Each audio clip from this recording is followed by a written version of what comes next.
नमस्कार प्रिय दर्शकों। पितृदोष पर मैंने एक वीडियो बनाई थी कि पितृदोष यदि घर में बनता है तो कौन-कौन सी परेशानियाँ होती हैं।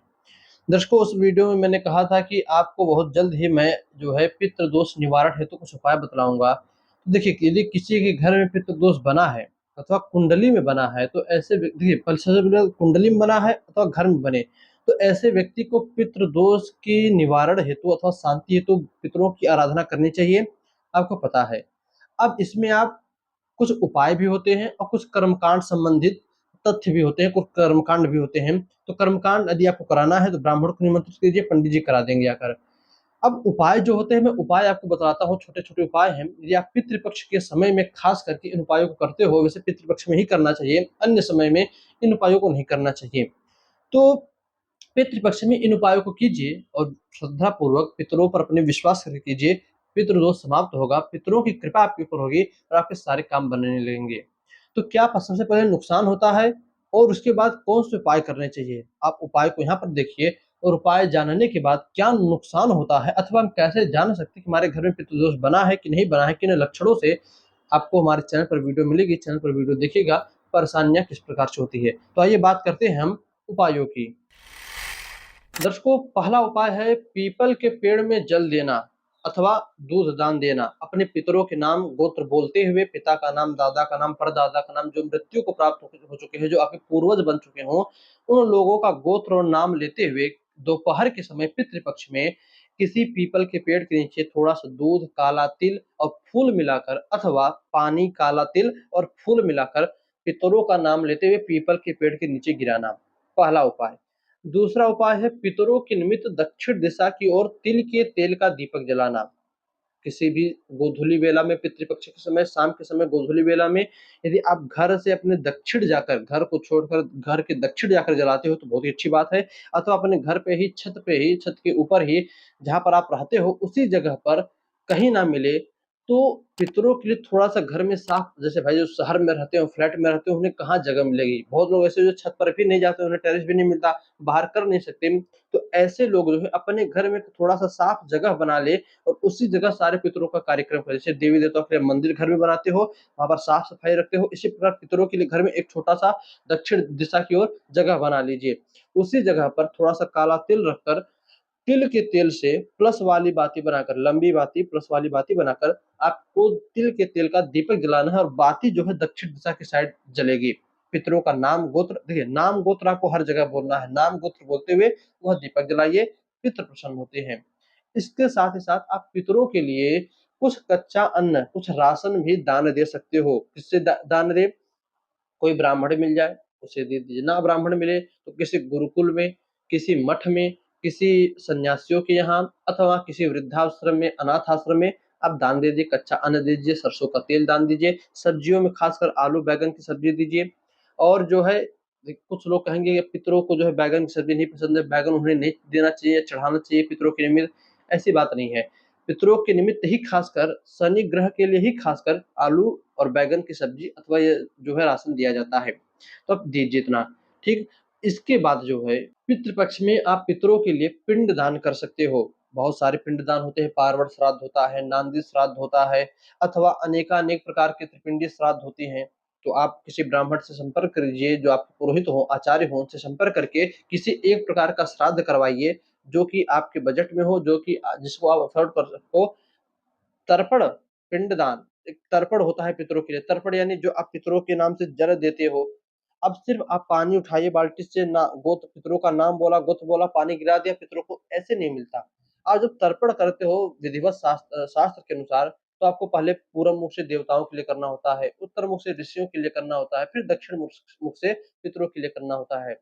तो तर्पण की भी एक विधि है। आप किसी ब्राह्मण को निमंत्रित करते हो तो ठीक है, अथवा आप कमेंट कीजिएगा, मैं तर्पण पे भी एक पूरा कार्यक्रम बना दूँगा, किंतु वैसे आप इस तर्पण विधि को किसी ब्राह्मण के द्वारा ही करवाइए, वही अच्छा रहता है।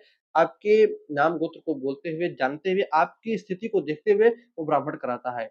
तो तर्पण कीजिए, पिंडदान कीजिए। इसके बाद आप अन्य समय में भी अपने पितरों की शांति के लिए, मान लीजिए जब पितृपक्ष बीत जाता हो, उसके बाद भी भगवान शिव का पूजन करते हो आप, तो उसमें काले तिल का प्रयोग कीजिए। भगवान के ऊपर जैसे चावल चढ़ाते हैं, अक्षत चढ़ाते हैं, हल्दी चढ़ाते हैं, रोरी भस्म चढ़ाते हैं, उसी प्रकार थोड़ा-सा काला तिल अपने पितरों के नाम से भगवान के ऊपर चढ़ाइए। भगवान आपके पितरों को भी शांति देते हैं और आपके पितरों की मुक्ति बनती है। तो इसी प्रकार घर में यदि पितृ दोष बन रहा हो, तो वास्तु दोष पे भी ध्यान दीजिए। वास्तु दोष बहुत ही ज़रूरी होता है। ये घर में वास्तु दोष बनता है तो पितृ दोष अपने आप बनेगा। तो वास्तु दोषों पर ध्यान दीजिए। अब वास्तु दोष क्या होता है? घर में वास्तु दोष कैसे बनता है? डिस्क्रिप्शन में मैंने लिंक दिया है वीडियो का, आप देख लीजिएगा। 2-4 वीडियो मैंने बनाए हैं इस पर कि वास्तु दोष से संबंधित जो दोष होते हैं और प्रमुख दोषों को भी मैं वीडियो का लिंक नीचे डिस्क्रिप्शन में डाल दूँगा, आप देख लीजिएगा। पितृ दोष यदि घर में बनता है तो अपने कर्म सुधारिए। कर्म का मतलब बुरे कर्म छोड़िए। पितरों के प्रति आदर भावना सत्कार रखिए, गाली गलौज बंद कीजिए, लोगों का मार्गदर्शन कीजिए, सुधार अपने अंदर लाइए, ईमानदारी पूर्वक काम कीजिए, जितना बन सके उतनी ही बेईमानी कीजिए, ढेर अत्यधिक बेईमान भी ना बनिए। ठीक, कर्म सुधारिए। और तीसरी चीज़ है ज़रूरतमंदों की सहायता और पितरों का पूजन-अर्चन। अब ज़रूरतमंद जो हैं, जो लगे नहीं भाई सच में गरीब हैं अथवा उनका हमको जो है कुछ उनके प्रति करना चाहिए, तो आपसे जो बन सके उनको भोजन कराइए। आप शहरों में या रोडों पर जाओ तो देखो बहुत लोग होते हैं जो भीख माँगते हैं, जो भिक्षा माँगते हैं, घूमते रहते हैं, छोटे बच्चे होते हैं, गरीब लोग होते हैं और जो है बूढ़े-बुजुर्ग होते हैं। तो चलिए ठीक है, आप उन्हें पैसा नहीं देते कोई बात नहीं। वे जो कुछ खावे पिए, उनके मन में जो इच्छा हो उसको खिला-पिला दीजिए। जो वे बोल दे कि आप उनसे पूछ लो कि पैसा मैं नहीं दूँगा, कुछ खाना हो तो बता दो और वे जो बोले वो उनको खिला दीजिए, ठीक? ज़रूरतमंदों की सहायता कीजिए। पितरों के मंत्रों का जप कीजिए, कुछ पितरों के मंत्र होते हैं, मैं स्क्रीन पर लगा देता हूँ, आप देख लीजिएगा। ओम पितृदेवाय नमः, अनेक प्रकार के मंत्र हैं। इन पितरों के मंत्रों का जप कीजिए। एक होता है पितृ स्तोत्र, ये भी स्क्रीन पर है तो आप गूगल करेंगे तो आपको मिल जाएगा। तो पितृ स्तोत्र का पूरा पाठ कीजिए अथवा मैं डिस्क्रिप्शन में भी पितृ स्तोत्र का पूरा एक स्तोत्र लिख कर डाल दूँगा। आप डिस्क्रिप्शन चेक कीजिए, आपको सभी चीज़ें मिल जाएगी। आप स्क्रीनशॉट लेकर पूरे पितृ पक्ष में इस स्तोत्र का पाठ कर सकते हो। आपको नहीं करने आता है, संस्कृत में है, तो मैं एक बार एक इस पर भी कार्यक्रम बनाऊँगा, स्तोत्र का पाठ कैसे करते हैं, शुद्ध ढंग से, सात्विक ढंग से आपको बतलाऊँगा, शुद्ध उच्चारण कैसे करते हैं। आप एक बार उस वीडियो को देखिएगा। फिर इस स्तोत्र को पढ़िएगा, पितृ आपके प्रसन्न होते हैं। तो चलिए दर्शकों, और भी मन में कोई बातें हो, लगभग-लगभग मैंने छोटे-छोटे जो भी उपाय थे मैंने आपको समझा दिए, बतला दिए और निरंतर हमेशा ब्राह्मणों की सेवा-सत्कार। एक चीज़ और, पितरों के लिए आप ब्राह्मण भोजन भी इस पितृ पक्ष में करा सकते हो, तो आपके यहाँ जो भी आचार्य ब्राह्मण मिल जाए, अपने पिता की पुण्यतिथि पर अथवा वैसे भी पितृ पक्ष में ब्राह्मणों को भोजन कराइए, उन्हें दान दीजिए और ब्राह्मणों के साथ-साथ देखिए वो लोग सोचेंगे ब्राह्मणों पर ही ज़्यादा ध्यान दे रहे हैं, क्योंकि आपके समस्त कल्याण के लिए भाई जैसे हमें किसी भी प्रकार के केस मुकदमे में फँसते हैं हम, किसको ढूँढते हैं? वकील को ढूँढते हैं।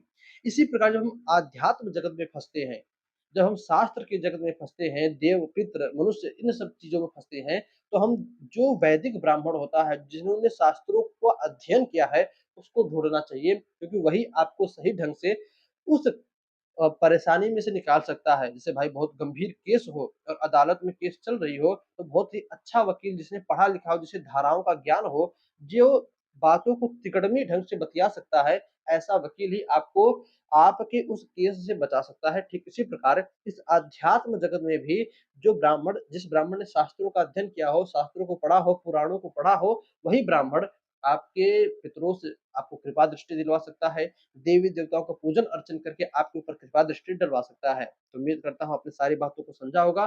कुछ उपाय थे जो मैंने बतलाए, पितृ पक्ष में आप कीजिए, पितृ प्रसन्न होंगे, कृपा दृष्टि बनेगी और क्या परेशानी होती है एक बार अवश्य जानिएगा। परेशानियों के विषय में जानेंगे तब आप जो है इस कार्यक्रम को समझेंगे और इन उपायों को अवश्य करेंगे। चलिए दर्शकों बस आज इतना ही। कुछ पूछना हो, कहना हो तो कमेंट में स्वागत है आपका।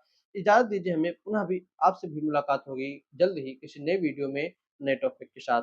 तब तक के लिए नमस्कार।